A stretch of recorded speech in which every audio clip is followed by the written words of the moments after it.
Welcome back to Star Trek Revisited with me, your host Peter. If you're new to this channel, welcome. I'm a lifelong Star Trek fan who's revisiting every Star Trek episode that I've ever watched, which is all of them. And if you've been with me from the start, then you know the drill. In this episode, we're going to be looking at Season 1 episode The Squire of Gothos, which is quite relevant at the moment if you're watching new Trek. So without any further ado, let's get into it. We start with a shot of the Enterprise bridge. They are on a mission to Beta 2. Now on the bridge, we've got the usual crew of people. We've got Kirk, we've got Spock, we have got Uhura. Sulu is at the helm. And we have got a couple of new faces here. We have got at navigation, Lieutenant DeSalle. This would be the first of, I believe, 3 appearances for him in original Star Trek. 2 in the first season and 1 in the second season. I don't think I'm missing any there. I don't think... Have we got a first name for DeSalle?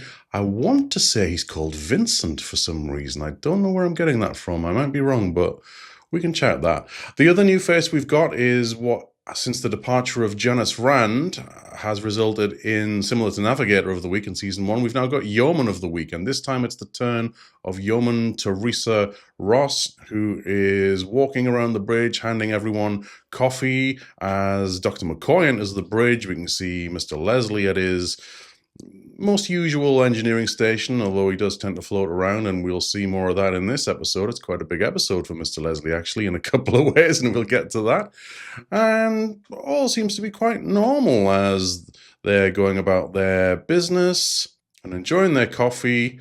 And Spock then goes over to navigation and has observed something curious and unexpected, and there is a large body ahead of them, which they can't explain. There's nothing that should be on their star charts in this area of space. It's not something that should be there, and yet it is. Uhura suspects that it might be a natural radio source, as it is blocking their transmissions when they attempt to communicate.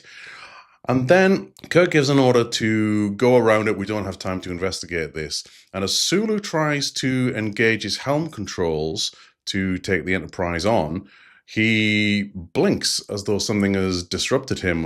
He doesn't look right. And then he stands up in shock and doesn't quite know what's happening to him. And then he disappears. He's just simply not there anymore. Kirk sees this and reacts in surprise and horror and stands up and says, "Sulu!" And he goes over, and the same sort of phenomenon hits him. He stutters, he looks uncomfortable, and then he promptly vanishes as well. Uhura looks absolutely astonished, as does DeSalle, who shouts, "Mr. Spock, they're gone." Spock has had his nose in his scanner all this time, trying to get readings on this phenomenon. Spock looks over and orders emergency full reverse power, and our teaser is complete, and we go into the opening titles. So we see the title of this episode, The Squire of Gothos, and we see the Enterprise orbiting a very yellowish planet, which is Gothos. And this looks really nice, actually. The Enterprise looks really good against the backdrop of this yellowy planet.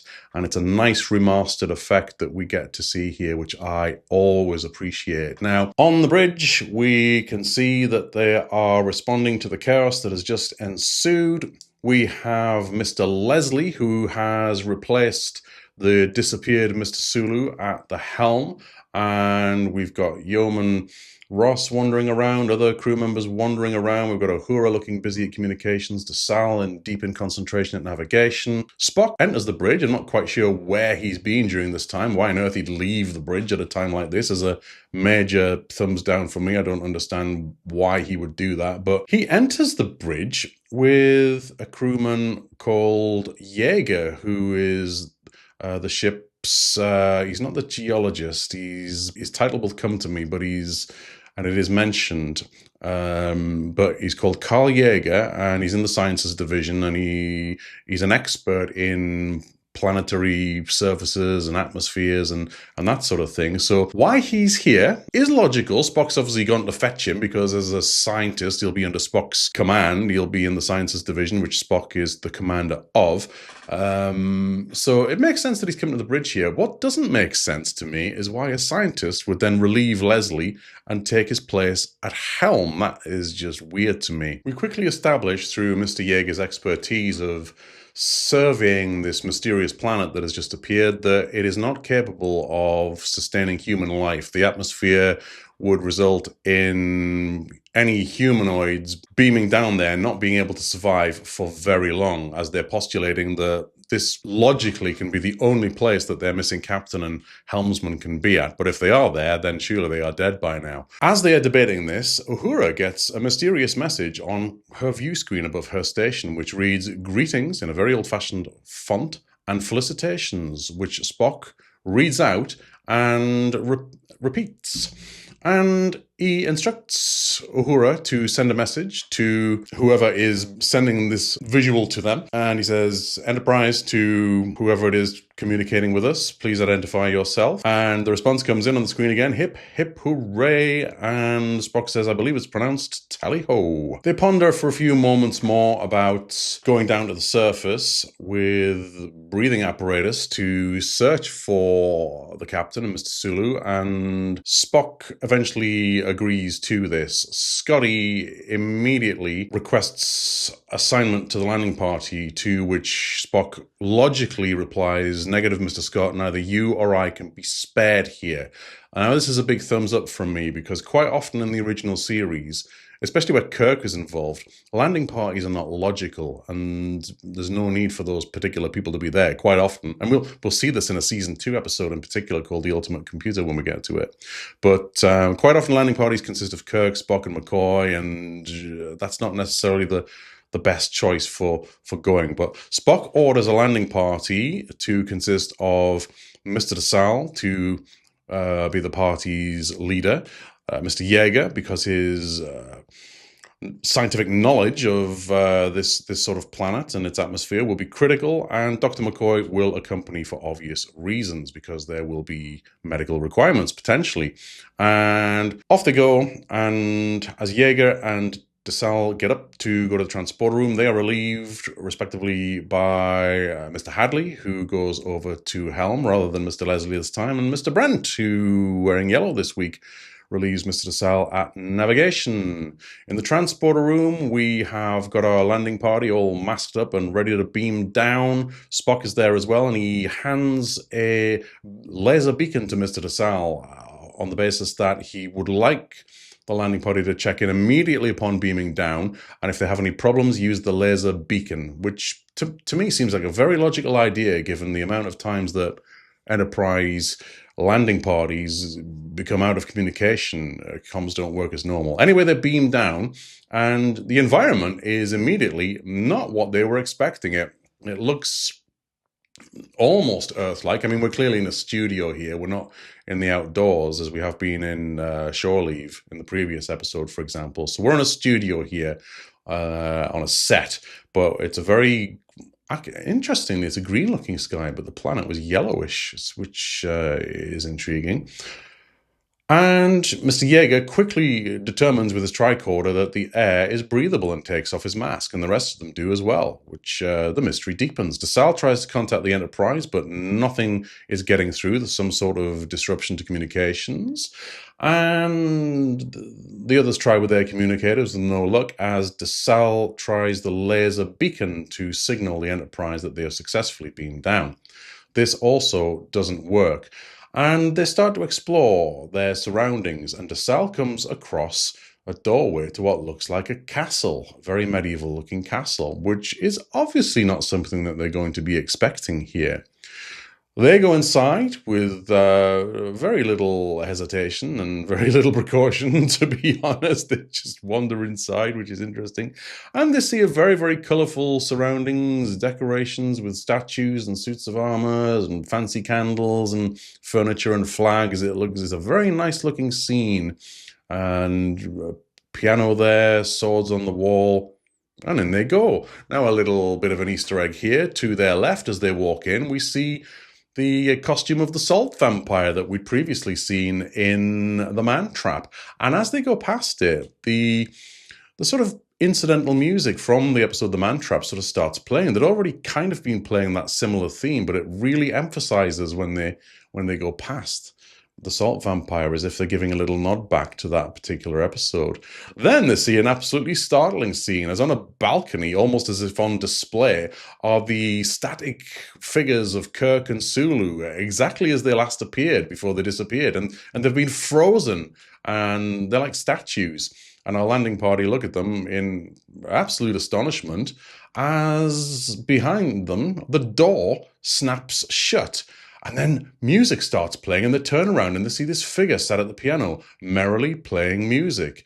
And this figure says, "I think you'll agree they make an absolutely marvellous display pair, but I suppose you'll want them back now." And he waves his fingers in a gesture, and Kirk and Sulu reawaken and look very surprised to see where they find themselves. Kirk immediately leaps into action, literally jumps over the balcony and gets down and says to his officers, "What happened? Fill me in." And they explain that he disappeared from the bridge after Sulu, and they've been searching for them for 4 hours. Kirk goes over and starts engaging with the individual, who introduces himself as Trelane, General Trelane, retired. "You may address me as the lonely Squire of Gothos. Welcome to my little world of Gothos." And he goes off and starts playing the piano again as they start debating what's going on around them. DeSalle informs Kirk that they can't communicate with the ship. They're out of contact. And Trelane relays to them that "I've been looking in on the doings of your lively little Earth." And Kirk relays to him that, "Well, you've been looking in on the doings several centuries past. You've got your timings all wrong." And the landing party had already noted that this individual, whoever or whatever it may be, has perfectly recreated surroundings of Earth, but from the wrong time and without the necessary substance. There are certain things that are lacking. For example, the wood fire that is burning but gives off no actual heat. And McCoy discreetly tries to scan Trelane to get some sort of reading on him, and he can't get any sort of reading on him at all. DeSalle, meanwhile, he's very, very much the aggressor of this party. He has little or no tolerance for this situation, and he reaches for his phaser. And Kirk says, "Not yet." And he says, "Set to stun, not kill DeSalle." To which Trelane is delighted, and he says, "DeSalle, And he speaks to him in French, and I won't try and repeat what he says because I don't speak French very well. And DeSalle confirms that my ancestry is French. Absolutely. And Trelane goes on to say, "Oh, I admire your Napoleon very much." As we progress, DeSalle tries to sneak around behind Trelane, very clumsily, I might add. I mean, did he not even see there was a mirror there?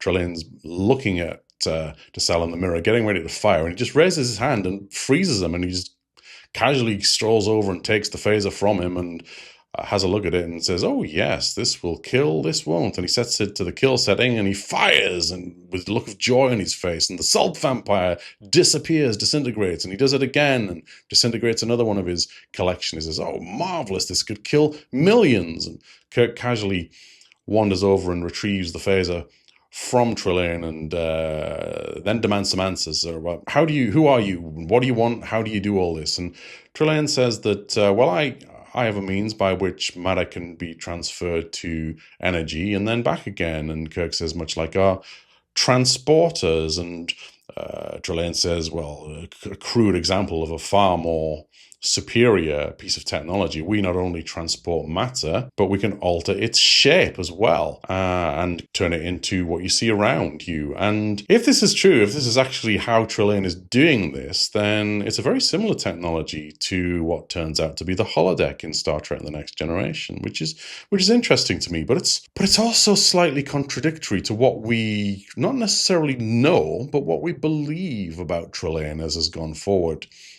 in the years to come. And this is something that greatly irritates me about this episode now, because this episode has taken on a life in and of itself above anything it was ever meant to be when it was originally written.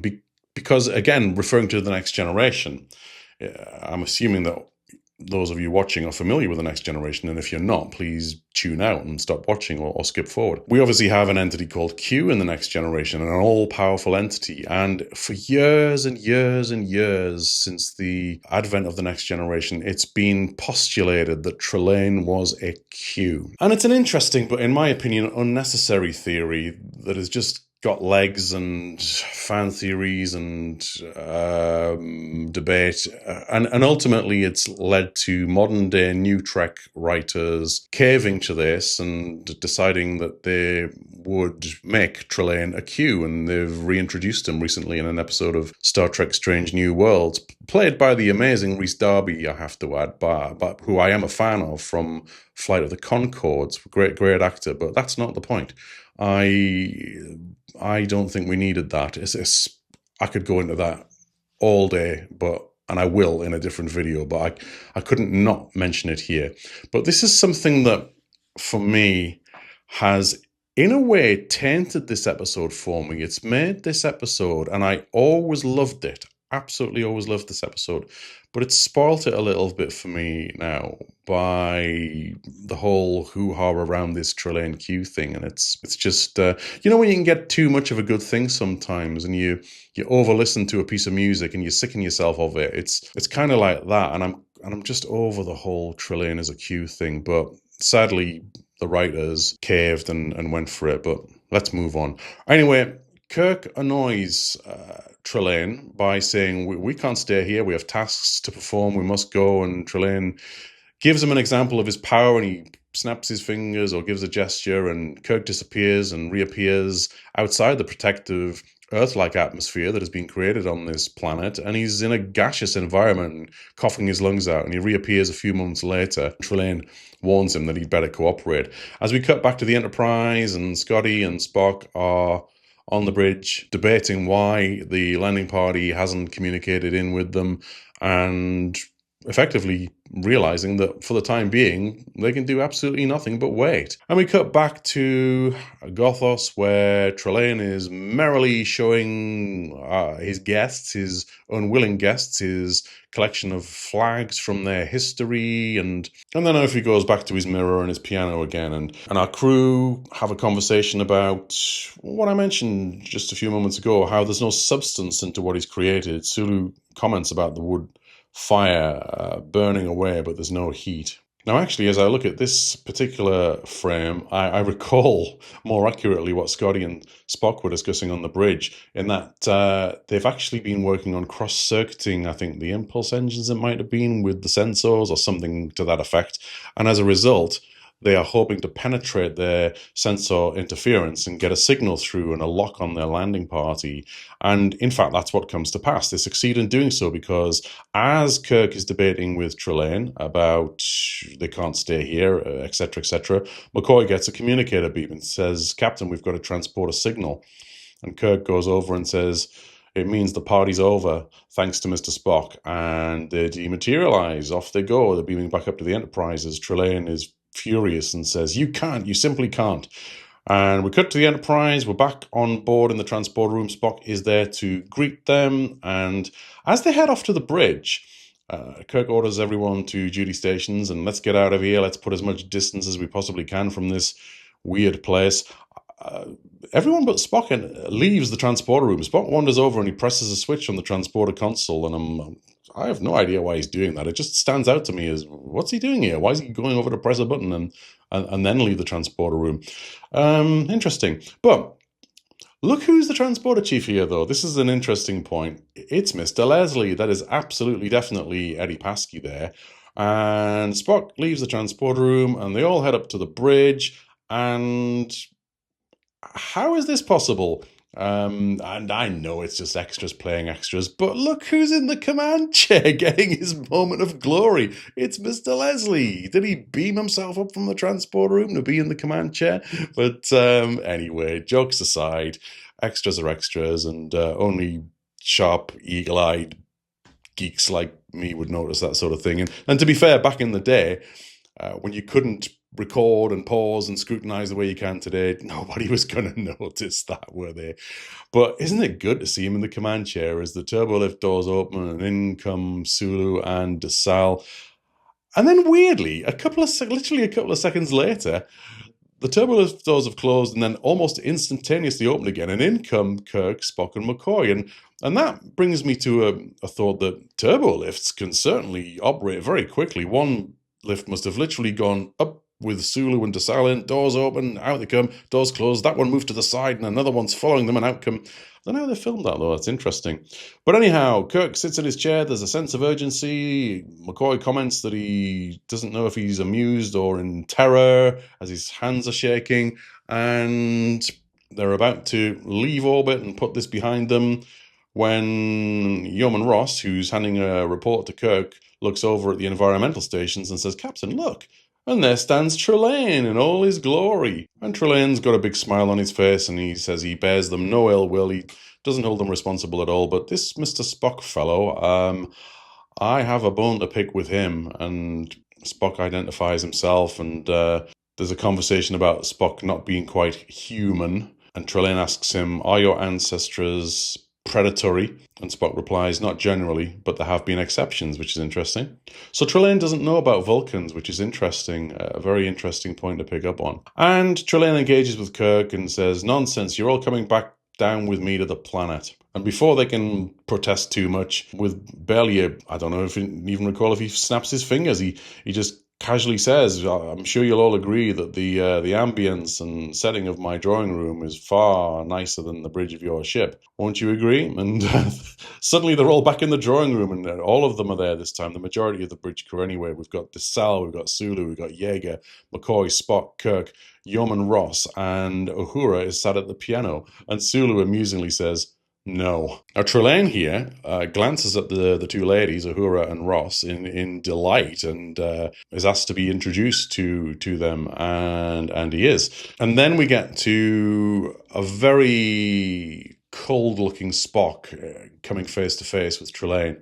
And to be honest, Spock shares my sentiment about this whole situation. He's clearly irritated by it, if that's the correct word for somebody like Spock, being the logical being he is. He's certainly not amused by it, that's for sure. And I love what Spock says to him here. He says, "I object to you. I object to power without constructive purpose and intellect without structure," or words to that effect. I can't remember the exact quote. I should put the subtitles on here so I can recall them when I'm going back and observing the screen caps that I do sometimes put the subtitles on, and I might start doing that permanently from now on. But anyway, things progress, and he goes over to Yeoman Ross and says, "Could we have a dance?" And she willingly accepts. I think Kirk gives her a little nod as if to say, let's go along with this for now. And he's saying that to all of his crew, realizing that they don't have much of a choice. And Trelane commands Uhura to play them a nice little tune so they can have a dance. And Uhura says, "Well, I don't know how to play this thing." And he sort of gives a gesture and says, "Well, of course you can." And she does, much to her delight. The look on Uhura's face here is wonderful as she realizes she not only can, but is playing this piano, and playing it beautifully too, as Ross and Trelane dance around the room. At the table, we've got Yeager sat down. Sulu gets up and starts pacing around. McCoy seems to be enjoying a glass of wine. That's what it immediately looks at as he's trying to get into the situation. But then when he goes over to Kirk, he says his wine barely has any taste at all. In fact, it doesn't really have any taste at all. And they're just reinforcing this point that he's fallible. He makes mistakes. He can reproduce things that he's looked in on, but he can't recreate the substance of it. How does he know what wine tastes like or what food tastes like? And the dancing continues, and what we get here are very similar to what happened in Shore Leave, actually, but in a different way, but no less magical and unexplainable, is that as they're dancing, Trelane realizes that Teresa is not dressed as appropriately as she could be for such a magnificent occasion. And again, with a blink of an eye barely and a sound effect, he changes her out of her red uniform dress into a lovely pink gown with gloves and headgear, and she looks absolutely stunning in this. And I've got to give a thumbs up to the costume people in this episode, actually, not only for this wonderful gown that Teresa is wearing, but also for what Trelane is wearing as well. It's quite quite fantastic. The coat that he's wearing with all the detail and the cravat, it's brilliant work. And it's 2 episodes in a row that a yeoman has been transformed from their uniform into a fancy dress, and Yeoman Barrows would probably be quite jealous of this one. But this time, Teresa Ross is getting her turn to wear the fancy clothes, and she looks in the mirror, quite astonished at what she suddenly seems to be wearing. She can't quite understand how that has happened, but they continue to dance, and Kirk decides it's time to provoke their captor, and he insults him and calls him a unintelligent child, or words to that effect. Again, I really need to start putting the subtitles on here so I can recall some of the dialogue. And Trelane says, "I heard that.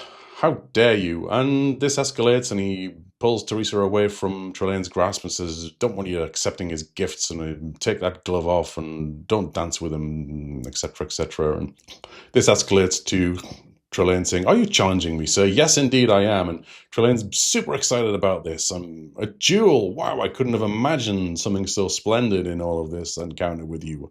And he goes over and he retrieves a box of what turns out to be dueling pistols, and he takes one out and points it at Kirk and says, "Well, you've asked for this, Kirk," or was that a fact? And "Captain, I never miss."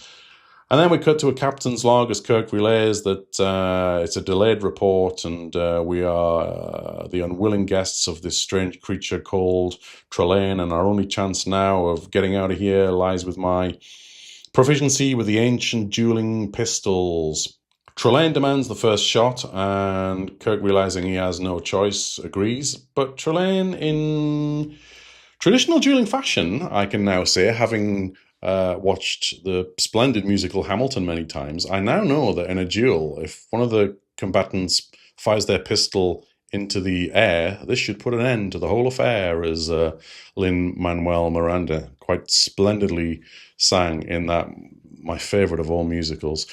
So he does that, and now it's Kirk's turn, and Kirk aims, he takes aim, and I'm going to backtrack here because I've realized I've forgotten something else. In their discussions, whilst Trelane was dancing with Yeoman Ross, they've realized that the mirror is somewhere that Trelane never wanders far from, and they speculate that this may be the source of his power, how he is creating and manipulating all of this. So Kirk fires at the mirror, and it shatters, and behind it, circuitry starts buzzing and crackling, and Trelane looks very, very angry and says, "You've ruined everything." And we can see this exposed circuitry, and communications are clearing again. They can get a signal from the ship. Trelane says, "You'll be sorry," and he disappears into the mirror, and Kirk looks astonished at this and actually calls out Trelane as if he's realizing, "Oh, okay, I may have miscalculated here. It's had an effect, but it's obvious immediately that this is not the only source of Trelane's powers."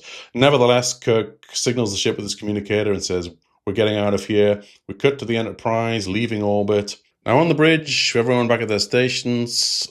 This, I did actually put the subtitles on for this one so I could show you, because this is interesting to me. Uhura turns around and says, "Shall I make a full report to Space Fleet Command, sir?" Not Starfleet Command, but Space Fleet Command. Now, I'm sure we've already had references to Starfleet Command in Star Trek so far. I'm pretty certain we have. But we've also had various different references to who and what they are. They've not really fully settled on definitions thus far. We've had USPAR, the United Earth Space Probe Agency. I'm certain that if not by now, then in the next episode, Arena, I think we get a mention of the Federation. But the United Federation of Planets is the governing body of Starfleet Command, is what we will come to know and settle on. But there are some different definitions at this point in time. So that was an interesting one to me. Teresa comes over to Kirk with a report. She's still dressed in the fancy pink gown, and she looks over at Kirk and says, "May I take a moment to change, sir?" And Kirk says, "I think you might. Turn in your glass slippers. The ball is over for you." And as she exits to get changed, astonishingly, as they seem to have put some distance between them and Gothos, it's reported that there's a large body ahead, and ahead of them is a planet which is coming towards them, or seems to be coming towards them. And Spock says that was the planet Gothos, and a game of cat and mouse begins over the next few minutes with the Enterprise as the mouse, as no matter where they go, Gothos seems to be either following them and catching them, or they are being maneuvered back to Gothos. Who knows how and what the power of it is that is keeping them around this mysterious planet. Kirk's had enough now at this point. He's like, right, decelerate into orbit, prepare transporter room. And McCoy says, you're not going down there, are you? He says, yes, I am, Doctor, I am. And whatever it takes to get Trelane to give up his hold on our ship, I'm going to do. And off he goes. And he enters the turbo lift to go down to the transporter room, and seemingly, as soon as he enters the turbo lift, he's back in Trelane's presence on Gothos, and Trelane is sitting as a judge in a courtroom scene with a wig on his head as the light illuminates his face. And Kirk is instructed to approach the bench, which he does. He's instructed to plead in terms of the charge of treason against a superior power, as a noose, a shadow of a noose dangles behind him in the shadow, a very powerful looking scene. And they go back and forth and they argue, and ultimately Kirk's not getting through to Trelane at all, and Trelane pronounces him guilty, and you will hang from the neck until you are dead, dead, dead. And then the scene ends and we cut to a new one. Trelane is jolly now. He's been play acting, it seems, and he's saying, wow, that was marvelous, Captain, as if he's playing a game. And for a moment there I felt actually angry. I felt really in the situation, and this is absolutely wonderful. And Kirk realizes that he has something here, and he can goad Trelane into making a deal. As he says, you don't expect me to just voluntarily put my head in this noose, do you? And Trelane says, well, you don't seem to understand. You don't have much choice, Captain. Kirk says, well, where's the sport in that? And that gets Trelane's attention, the sport. Interesting. And Kirk manipulates him into this game where they will have a hunt with Kirk as the prey, basically, and Trelane as the predator. And Trelane says, you go off and hide anywhere in the grounds, and I'll give you a bit of time, and then I'll come and hunt you down. And Kirk agrees on the terms that if he wins, then the Enterprise is free to go. And Trelane agrees. And he transports Kirk outside of the castle, and it's also agreed that Kirk can tell the Enterprise that they can go. That's also part of the deal, that if Kirk participates in this, then the Enterprise can leave. Kirk tries to contact the Enterprise once outside, and Trelane said, at your convenience, please do, but the signal doesn't get through. There's still interference, so clearly Trelane is not being very trustworthy here, as has been the case throughout. Trelane appears, and they fight, and this goes on for a few moments, and Kirk gets the sword and he swings at Trelane, who doesn't play fair, and he disappears as Kirk swings. Kirk chucks the sword down, Trelane picks it up again, and it ends with Kirk running back towards the castle, and Trelane's just absolutely thrilled. Hip hip hooray, tally ho, he shouts as Kirk tries to evade him, but cages appear either side of the door, and he can't go anywhere. Trelane has him cornered. But at this point, Kirk has had even more enough of this. He disarms Trelane. He just snaps the sword out of Trelane's hands, and despite all of his power, he actually has no real sense of what it really is to be human, and Kirk easily disarms him. And Kirk says, you're basically a child, aren't you? You don't understand the stakes of this sort of thing at all, do you? And they go back and forth a bit more, and then there's a voice comes out of the sky, and it says, Trelane. And Trelane looks over and says, oh, no, not now, not now. And these two little green forms start talking to him and says, Trelane, that's enough. You've had your fun. You've gone too far. It's time to come in now. And Trelane, more than ever here, starts acting like the petulant child that it's revealed that he is. He was like, oh, no, I was winning. You saw, I would have won. I don't want to come in. And it's quite the amusing conversation. And he loses this battle inevitably with what are clearly his parents. And he says, no, you've got to come in now. That's it. And he promptly disappears, still protesting that I was winning, I was winning. And then Kirk starts talking with the entities who are up above. And he says, well, who are you? And they don't really get into it. Other than the fact that they apologize that their son has caused this issue to them, and if only they'd seen and intervened sooner. But If these beings do actually turn out to be the Q, which is strongly indicated in the episode of Strange New Worlds that was recently broadcast, then they're very mischievous and couldn't care less sort of attitude that some of them exhibit probably speaks to that. But anyway, it ends. The entities, whatever or they may or may not be, say that you're free to go now. Please accept our apologies, and we'll maintain the atmosphere for you to depart. Kirk contacts the Enterprise, says free to go, back on the bridge, leaving orbit, and I think everybody is quite happy for this irritating incident to be over with. And Spock comes over to Kirk and says, Trelane, how do we classify him? We can't hardly put him in the data banks as an arrogant, spoiled child. And Kirk says, God of War, perhaps. And they debate, and whether it should be something like that or the spoiled child, and and that's what he was at the end of the day. Kirk speculates, I'm sure you, Spock, as a child, did the same sort of thing, sort of carried out those mischievous pranks. And Spock objects and says, mischievous pranks, Captain? And he raises the eyebrow, and they have a little bit of a comedic exchange. This is quite often the case at the end of an episode, and Kirk realizes, my apologies, Mr. Spock. I should have known better. To which Spock says, I should be delighted, Captain. And off he goes with a final classic Spock eyebrow raise. And the episode comes to a close with Kirk smiling away. And we see that the episode was directed by Don McDougall. Now let's take a look at him. He has directed only the one episode of Star Trek, so we don't have much to say about him, to be honest. Let's get into the guest stars. Now, our main guest star here is William Campbell, fabulously portraying Trelane here. Now, William Campbell would go on to have a very important career in Star Trek. He would never reprise the role of Trelane again, but he would appear in a season 2 episode called The Trouble with Tribbles, where he played a Klingon commander named Koloth, who would not only appear again in Star Trek Deep Space Nine as a more forehead-ridged Klingon, which is a whole nother story, but he would be mentioned several times as well throughout Deep Space Nine as well. So, very, very good actor who played very important roles in many iterations of Star Trek. We've also got the featuring section of the cast. So we've got McCoy, played by wonderful DeForest Kelly. Richard Carlisle played Mr. Yeager.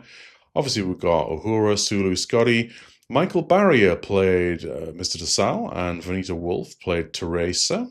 Let's take a look at that wider cast. We can see who we've got here, and we've got our usual suspects. We've got the guest stars that we've already mentioned. And now this is something that I had wrong in my head all these years. If IMDb is to be trusted and is correct, I had always thought that the voices of Trelane's mother and father had been respectively played by Majel Barrett, obviously Nurse Chapel, #1 computer voice fame, etc., etc. Quite often would lend her voice to things, and the father I had thought was played by James Doohan, Scotty, but this corrects me. It shows that Trelane's mother was played by Barbara Babcock, and Trelane's father played by Bart LaRue. So that's interesting. We've also got some other credits here. We've got Billy Blackburn as Lieutenant Hadley, who we saw. Mr. Brent there, Frank Da Vinci, Eddie Paskey as Leslie. So, and then we've got Carrie Foster playing Enterprise crew member, uncredited, and I'm not sure who that was, to be honest, but there we go. Music for this episode, composed and conducted on this occasion by Alexander Courage. And the final thing we have to do here is to give this episode a score. Now, IMDb gives us a 7.2. I've given this a 6. And maybe I'm being a bit harsh on that, on reflection. But this episode has always been one I've enjoyed. But as I said earlier, it's been kind of tainted for me by the over-exaggerated needs of fandom to connect Trelane with Q, and ultimately Strange New Worlds caving to that and giving it fan service. So it's kind of spoiled it a little bit for me. Equally, I don't necessarily care for episodes where we meet overpowered characters. That's going to contradict and come back to bite me when we get to the Q episodes in the next generation, because I love Q so much. But I felt very much like Spock on this one, where he first meets Trelane and he's clearly objecting to him. I object to you, and I felt the same way. And in some ways, I felt on that basis that this was as entertaining as it was a bit of a waste of a story when you compare it to things like Balance of Terror, and then we get Arena coming up, which is the next one, which they're just so much better. So these sort of episodes sometimes don't sit that well with me. But anyway, I'll give it a 6 and we'll leave it at that.